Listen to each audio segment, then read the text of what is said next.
welcome to Evening Parliament right here on Active Citizens. My name is Ifoma Oji and I'm just going to go straight to the stories trending this evening. Now, this story is we're turning rather our attention to the video we just saw right now, which is a disturbing development where we're having reports indicating several communities in our Kalewi local government area of Bauchi State who are currently under heavy attacks by armed bandits. I'll just call them terrorists. Now, villages including Masu, Digare, Gwana, Futuk, Kashari, and Duguri have reportedly been evaded repeatedly, forcing residents to flee from their homes. Now, according to local sources gathered, these attacks have left several villages dead, homes destroyed,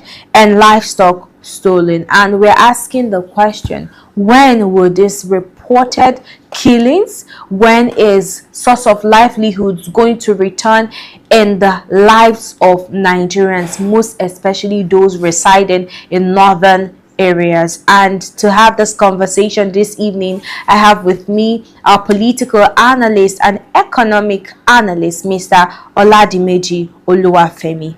Good evening, sir. How are you doing, sir? Good evening. You know, it's quite a disturbing video that we just saw right now. Last year, we saw citizens or residents of Sokoto State fleeing their community. Some people received intelligence that these terrorists will be arriving in their community, resulting to a lot of them fleeing from the community. Now we are seeing that there is a development of people, residents in different villages in Bauchi State still fleeing their community. Till when are we going to continue with this? When will this ever stop? Your thoughts? This is one too many. You know, I was asking myself if actually we are at war.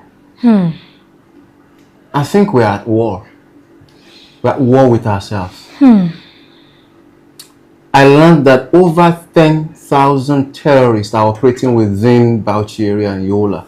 And as you know, resultantly made thousands of villages deserted and villagers scampering for safety. Some adopted, later rescued, few later rescued. But as we speak, now the funny thing, Ifeoma, is that this is not just one community attack. These are several communities under attack simultaneously in a country where you have budgeted a humongous sum of money for security. In a country where, you know, we continue.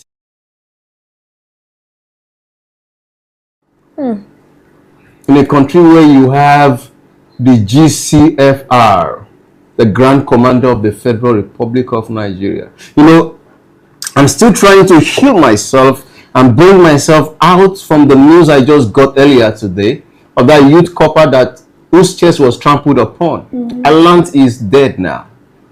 And 10 million down the drain in the bid to rescue him from his abductors.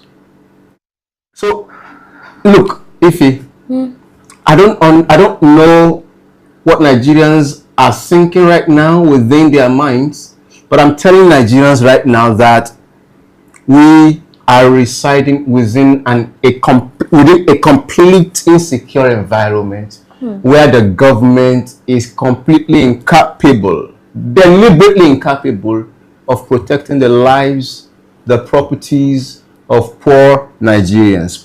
I learned that they're even cutting away with their goods.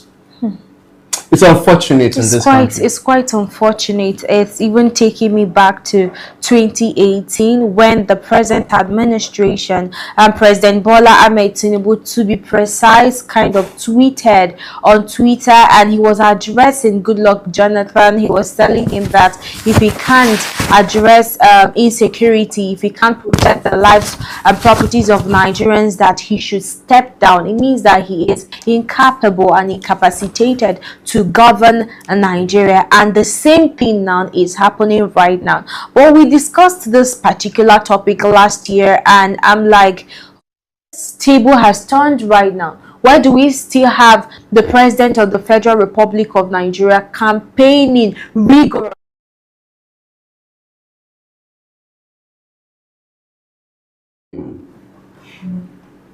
Bola Ahmed Tinubu, if you are incapable of saving Nigerians, protecting Nigerians, securing the properties of Nigerians, please step down. Please remove yourself from office so that someone capable enough with the will to do can come in to protect the lives of Nigeria and safeguard their properties. This is one killing too many. Exactly. It's one killing too many. And how long are we going to continue having discussions on this topic? But still on this, the president kind of pushed to ensure that states regulate their own police. I think it's been signed right now, and I don't know if this will serve, if this is going to hold water at the end of the day, or do you think that the government of the day is supposed to be doing more than just, you know, allowing states regulate or enforce their own policing? They say that the Saturday that will be beautiful. You know it from Friday. Look, if the state policing will be effective, you would know from, all right, now, there is, look, this is not about state policing. This is about the will to do. Exactly. It has got nothing to do with state policing. In fact, if tomorrow we wake up and they enact that policy that state has gotten the autonomy to have their own police, we will still have the same problems in attendance. You know, still talking. It is about the will to do. Our political leaders in power today do not have the political will to do. Eyes fixated in. They are only interested in, you know, elongating their stay in power. That's all that interests the people at the expense of Nigerians that are dying. This is extremely sad. Now, still talking about insecurity in Nigeria. A Nigerian doctor who is working in Bahrain, a small island country of 33 lands located in the Middle East, came out to decry over the ongoing conflict in the Middle East region, regretting. He didn't regret, because he said that the fight, or him going to that part of the country, is for the betterment of his family. We'll take a look at that video, and when we'll come back, we have more conversations on the topic. I swear to God, if to say airport they open, if to say airport they tell them no shut down airport. Kai, wallahi, I for Nigeria now, they get rest of mind. Honestly, I know nobody get rest of mind for this place. Nobody get rest of mind. Even this morning now, last don't even stand now to show say bomb will go land anywhere from any moment from now. If bomb will land anywhere. Yeah? For those people when they commented, when they don't know what they will comment for my comment section, when they comment anyhow. Then they say they happy today here. We're not happy today here, and a situation make us come up for Nigeria, come this country to come look for daily bread. Most of us, like people like me, in fact, let me say person like me, let me be breadwinner for my family. Let me be breadwinner for my family. So what person go do? I got to move. When I do Nigeria, it's not easy for me. I dey struggle, I dey suffer, but at least it's why I come out for Nigeria, come this country. Life changed small. Life changed small. I repeat, take care of my family, take care of my mama, take care of my children, take care of my wife. What you know what make I do? When I come my conversation, when they cost me anyhow. When I know my situation, when I know the reason why I come out for Nigeria, come this country. Life was very difficult for me. At least when I come here, things they change a little bit. You see these pharaohs, you see those pharaohs, these pharaohs that went in my comment section, and the pharaohs that went in my father's house. Those pharaohs, no pharaoh went in my father's house, where they wish me go die for this country. Me, I not go die for this country. The leg where I used to come this country, and the same thing that will come back to Nigeria. That Nigeria is already moribund. I mean, we've surpassed comatose situation where we've decayed, to be honest, at this point, because we keep asking why is it that a lot of Nigerians are leaving the shores of Nigeria to go and find a better life when they can stay back in Nigeria to fight the fight. I was talking with a friend of mine who is currently in Ghana about the currency and how they are able to transfer money from Ghana to Nigeria, and why is it that the government of Ghana is yet to do something about the transaction process. And he said that they are not even concerned about that is not even their problem. That's why it is still the way it is, because we were trying to compare Nigeria and Ghana, and he told me the truth is that Ghana is far much more better than Nigeria here, and that he went to Nigeria is because of the fact that he was looking or searching for a better life, and it is on a temporal base. That if things were better for him in Nigeria, that what would he be doing in Ghana? And this is another citizen of Nigeria traveling all the way to Bahrain to go and hustle for his family, a doctor for that matter. And this is what he has to say about insecurity, about economic hardship going on in Nigeria. Your thoughts? Ife, I'm so strongly moved to tears because of the way the Nigerians are being treated by these leaders that come out to say they've been elected to rule. I have friends who trekked the desert to arrive respectively at Italy and Germany. Do you know what it will take someone to conclude that, look, I will trek the desert? If that is what it will take to leave my fatherland in pursuit of greener pasture. Meanwhile, it is not that your fatherland is barren. Your fatherland is so rich, so endowed, that if a man should decide that, look, I will turn around this nation and I would call the bluff of anybody, no matter whose horse is God, Nigerians will troop in back from wherever they are across the globe. They will come back home because we have sufficiency beneath the soles of our feet in this country.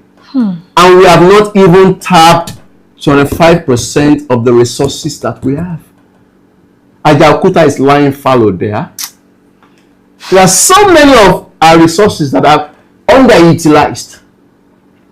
Honestly. So today, if Nigeria becomes better, there will be no need for Nigerians to leave the shores of this land. This man wouldn't be at risk of being bombed out of the thin air because he went in search of green pasture to take care of him, his father, his mother, his wife, his children. And he is not the only one. There are thousands, millions of Nigerians outside with the same plight. But we have politicians that are completely indifferent, insensitive, wicked, to the extreme, that the only thing that concerns them is how to stay in power and how to dip their hands continuously in the cookie jar. You know, it's quite devastating. I wouldn't lie, it is. I remember when the president came out, he traveled to Abu Dhabi, traveled to UAE, named them different countries, and he was trying to tell them to come back to Nigeria and invest. Now, how can these people who are not even safe where they are right now, who are literally scavenging to survive, come and invest in a country that is already dead to the ground, that has decayed completely? You ask, why did they go there? You mentioned your friend your friends that trekked just to have a better life, just to seek a better life. Why were they pushed to to that extent of trekking, if he has to take trekking for them to get there, for them to change the lives of their family. It is a story, devastating and sad story, that we hear every single day, and we are asking, till when is this going to continue? Till when are Nigerians going to keep on suffering? Till when is the economic hardship going to come to an end? Till when is insecurity going to become, a thing of the past? How long? How long exactly? But let's take our last story for the evening, which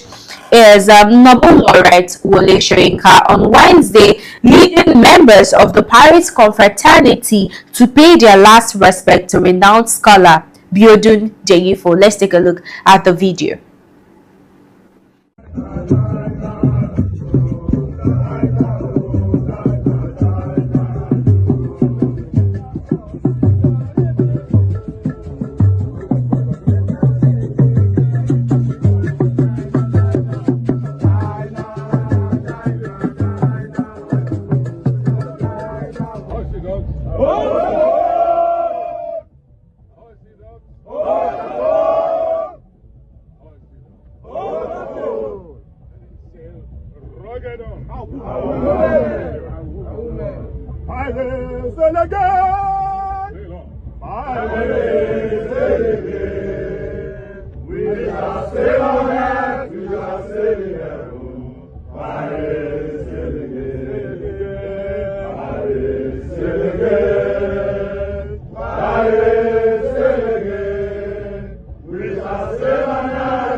Mr. Oladimiji, I think I would love to have your thoughts on this. A lot of people in the comment section are saying old but not retired, or rather tired but not retired. Let me have your thoughts.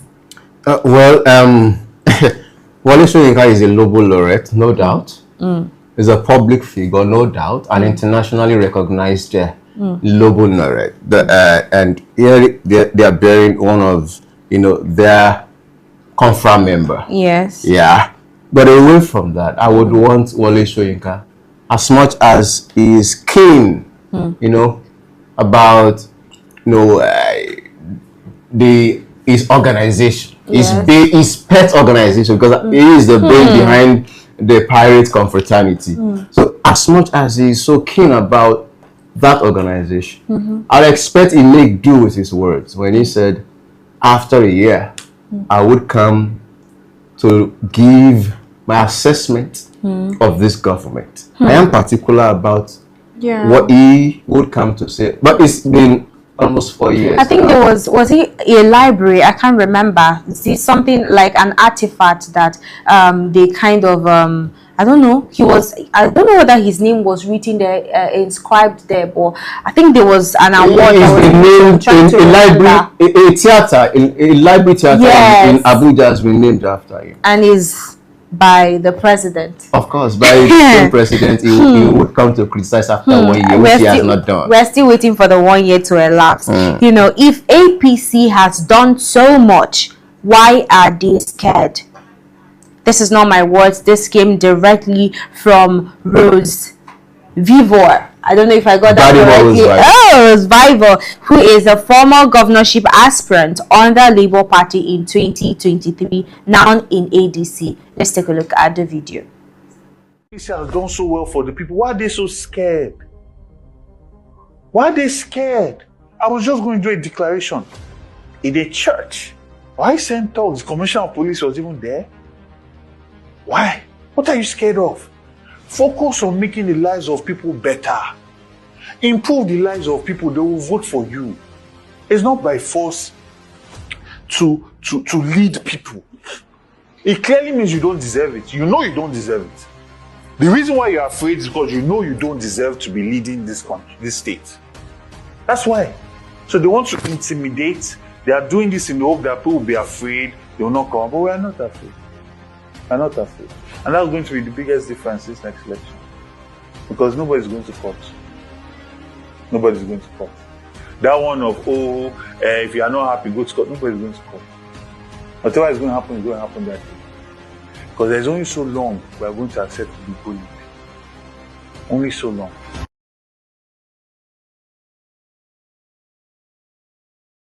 Lives of those or improve the lives of Nigerians, and they would vote for you. Coming directly from Rhodes Vivur, and I'll have your thoughts on that, Mr. Oladimeji, briefly. Spot on.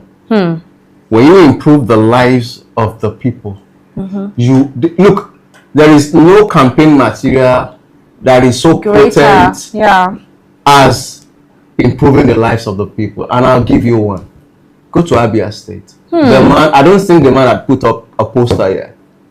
And every politician rather, the Kanus of this world in Abia State, who dared to come out against him, had met, you know, serious critics and agitation by the people. The people will take up your fight. Just treat them right. Exactly. And what is APC afraid of? APC is constantly afraid of the people. Abacha was always afraid of the people before he died. And he would ask Al Mustafa, are we still in power every morning? It's not a joke. Because they know that the people originally hold the power. The day they come to the realization that we hold it, it's the end for the politicians. And that is why Rufai Oseni of Arise News said that that is the reason why they created the lacuna in the Electoral Act of 2022, which is supposed to be amended, and originally transmission of election results. But I think this is where we're going to call it a wrap on Evening Parliament right here on Active Citizens. My name is Ifoma Oji, and I did this alongside Mr. Oladimeji Oluwafemi. Thank you so much for doing this with me. Always and my then pleasure. To you, our VIP viewers, if this is your first time watching, this is Evening Parliament right here on Active Citizens. And if you're yet to like, comment and share, the time is now. We'll see you tomorrow where we're having top trending stories. Tomorrow morning, a serious guest will be attending our show, or is invited. He will be speaking tomorrow concerning a very controversial issue in Nigeria at the moment. And please, you don't need to miss it. You don't need to miss it for anything in the world. We have 9 a.m. time, which is 9 a.m. at the dot. So we will see you tomorrow by 9 a.m. on the dot. Please don't miss it. We'll be having a lot of analysts live in the studio. And of course, I'll be there to guide you through it. Do have a lovely evening.